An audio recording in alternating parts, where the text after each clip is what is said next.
जाति जनगणना और राजनीति। जातीय जनगणना क्यों जरूरी है, इसके लिए सैकड़ों जवाब दिए जा सकते हैं। क्यों जरूरी नहीं है, इसके लिए कोई जवाब, तार्किक जवाब नहीं है। सुप्रीम कोर्ट में है, केंद्र सरकार ने, प्रधानमंत्री नरेंद्र मोदी साहब पिछड़ी जाति के हैं, केंद्र सरकार की ओर से हलफनामा दायर किया गया है कि it would not be feasible, तो सरकार जाति जनगणना नहीं करा सकती। तो क्या फिजिबल है सरकार के लिए? सिर्फ संपत्ति बेचना, देश की संपत्ति बेचना पूंजीपतियों को? क्या यूपीएससी आईएएस आईपीएस बनाने में बहुजनों के साथ खेल कर रहा है, उसकी हकमारी कर रहा है? आभासी दुनिया के मेरे दोस्तों, रतन लाल बोल रहा हूं। काम की बात लाल की क्लास में आपका स्वागत है और पेश है अंबेडकर नामा। कल सुप्रीम कोर्ट में हलफनामा केंद्र सरकार ने दायर किया कि ये फिजिबल नहीं है जाति जनगणना कराना। इस पर राष्ट्रीय जनता दल के राष्ट्रीय अध्यक्ष श्री लालू प्रसाद यादव ने दो जबरदस्त ट्वीट कर हमला बोला केंद्र सरकार पर और भाजपा पर। उन्होंने कहा कि बीजेपी आरएसएस पिछड़ा, अति पिछड़ा वर्ग के साथ बहुत बड़ा छल कर रहा है। अगर केंद्र सरकार जनगणना के फॉर्म में एक अतिरिक्त कॉलम जोड़कर देश की कुल आबादी के 60% से अधिक लोगों की जातीय जनगणना नहीं कर सकती, तो ऐसी सरकार और इन वर्गों के चुने गए सांसदों और मंत्रियों पर धिक्कार है, इनका बहिष्कार हो। आगे, जनगणना में सांप, बिच्छू, तोता, मैना, हाथी, घोड़ा, कुत्ता, बिल्ली, सुअर, सियार सहित सभी पशु, पक्षी, पौधे गिने जाएंगे, लेकिन पिछड़े, अति पिछड़े वर्गों के इंसानों की गिनती नहीं होगी। वाह! बीजेपी दूसरा ट्वीट करते हैं, बीजेपी आरएसएस को पिछड़ों से इतनी नफरत क्यों? जातीय जनगणना से सभी वर्गों का भला होगा, सबकी असलियत सामने आएगी। ये लालू प्रसाद यादव का ट्वीट था। उनके छोटे बेटे तेजस्वी यादव ने आज मामला और ज्यादा गर्म कर दिया है। उन्होंने सोनिया गांधी को 2 पन्ने का चिट्ठी लिखा है, ट्विटर पर शेयर किया है, और उस चिट्ठी में डॉक्टर अंबेडकर को कोट किया है, नेशनल सैंपल सर्वे कोट किया है, नेशनल फैमिली हेल्थ सर्वे को कोट किया है, और कोट करके उन्होंने 2 पन्ने का चिट्ठी लिखा है। और इस इशू पर उन्होंने, जो अंग्रेजी में है, हम अंतिम पैराग्राफ खाली आपको सुना देते हैं कि उन्होंने क्या कंक्लूड किया है इस चिट्ठी में। आई एम श्योर जाति जनगणना के पक्ष में उन्होंने चिट्ठी लिखा है और कंक्लूड करते हैं, I am sure you will agree with me that we need to join our hands and push the government of the day to see this absolutely crucial need to set the priorities of the socio-economic development of the country.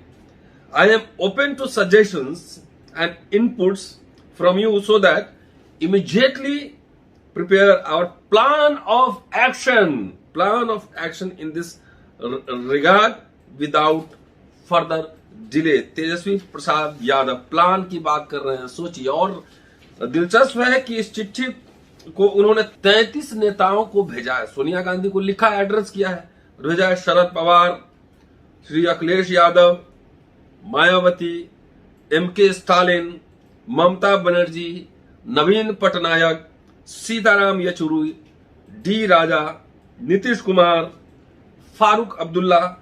Nitish ji delegation लेकर गए थे जिसमें 11 नेता थे, तेजस्वी यादव भी उसमें थे, लेकिन 2 दिन से न तो नरेंद्र मोदी साहब का कोई ट्वीट इसमें आया है, न नीतीश कुमार साहब का कोई ट्वीट आया है। इसमें कोई स्टैंड उन्होंने नहीं लिया है, तो इसीलिए मेंशन करना जरूरी है।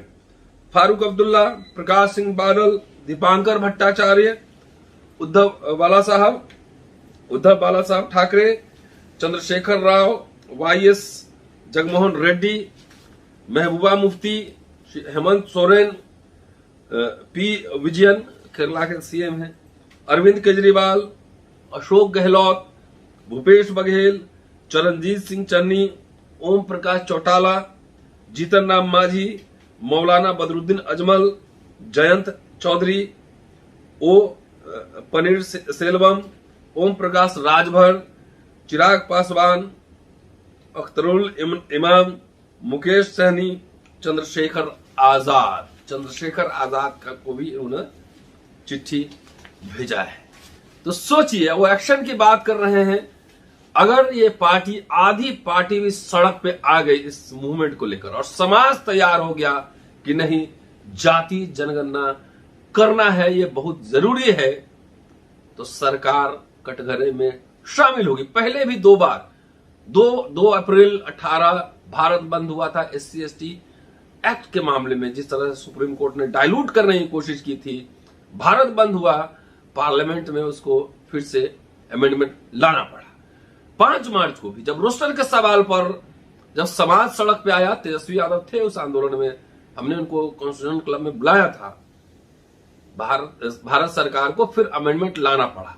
जाति का सवाल बहुत बड़ा सवाल है और जाति जनगणना होना चाहिए। लोगों को पता लगना चाहिए कि किसके पास कितना एजुकेशन है, कितना धन है, कितनी संपत्ति है। और कोई भी जब प्लान गवर्नमेंट बनाती है, चाहे कोई भी एजेंसी बनाती है, तो उसमें उसके लिए आंकड़ा होता है, डेटा होता है। जब आपको पता ही नहीं है कि ओबीसी के पास क्या है, ब्राह्मण के पास क्या है, आप क्या पॉलिसी बनाएंगे। ये सिर्फ जरूरी ओबीसी के लिए नहीं है, वो गरीब ब्राह्मण का कोटा भी है, जनऊ कोटा 10% है, कैसे आंकड़ा इकट्ठा कराएंगे। So the caste census is the need of the hour, इस समय की मांग है।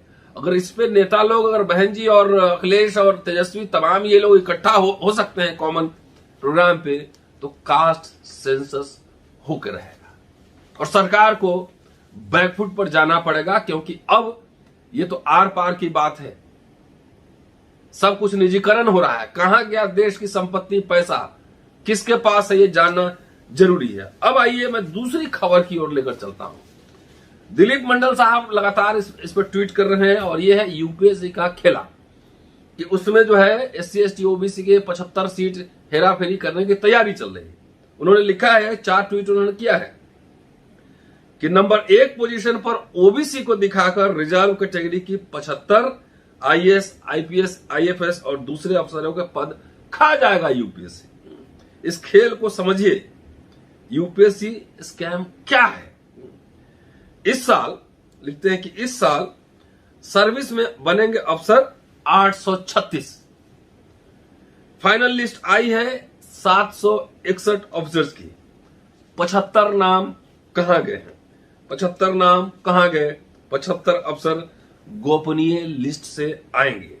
आगे लिखते हैं कि 75 अफसर गोपनीय लिस्ट में, इनके नाम सिर्फ यूपीएससी को पता है। गोपनीय लिस्ट में जनरल के मेरिट के 75 और रिजर्व के 75 नाम हैं, लेकिन फाइनल नियुक्ति में जनरल से ही अपॉइंटमेंट होगी। दूसरे ट्वीट में लिखते हैं कि यूपीएससी कह रहा है कि जिन 75 लोगों की IAS IPS IFS आदि पर बाद में नियुक्ति होनी है वो गोपनीय है, यह सार्वजनिक करना संभव नहीं है। दुनिया के किस और देश में ये संभव है। हैशटैग चला रहे हैं यूपीएससी स्कैम, कि सार्वजनिक क्यों नहीं कर सकते। जब सार्वजनिक सेवा के लिए जा रहे हैं तो उनका नाम सार्वजनिक करने में कोई बुराई नहीं। एक और ट्वीट में लिखा है, पूरा उन्होंने, मैं दिखाऊंगा स्क्रीन पर, कि पूरा उन्होंने अंडरलाइन करके डेटा दिखाया है अपने ट्विटर पे। एक और ट्वीट में लिखते हैं कि यूपीएससी के साइट पर हैशटैग यूपीएससी स्कैम को लेकर सफाई आई है। कहा गया है कि इससे रिजर्व कैटेगरी के कैंडिडेट को फायदा होगा। फायदा कोट अनकोट। जोशी जी कितने भले हैं, कितने भले हैं। आगे, लेकिन एक बात वे सच लिख गए कि सर्विस मूवमेंट में जो भी वैकेंसी बनेगी, चाहे ओबीसी की हो या SC की हो, ST की हो, उसे जनरल कैटेगरी से ही भरा जाएगा। 10% का जिक्र यहां पे नहीं, जनरल कैटेगरी से ही भरा जाएगा। तो आपको जो समाज जागृत रहता है, हक हकूक उसी को मिलते हैं, उसी समाज के आबरू बचे रहते हैं। अगर वाकई आपके बच्चों की चिंता है, अपने बच्चों के भविष्य की चिंता है, तो आवाज उठाइए, पैनी नजर रखिए। पैनी नजर होनी चाहिए। कि जिससे कि आपको सही आंकड़े, सही इंफॉर्मेशन मिल सके। शुक्रिया। Keep watching and sharing Ambedkarnama. अगले एपिसोड में आपसे फिर मिलता हूं किसी खास मुद्दे पर। शुक्रिया, देखते रहिए और ज्यादा से ज्यादा शेयर करते रहिए।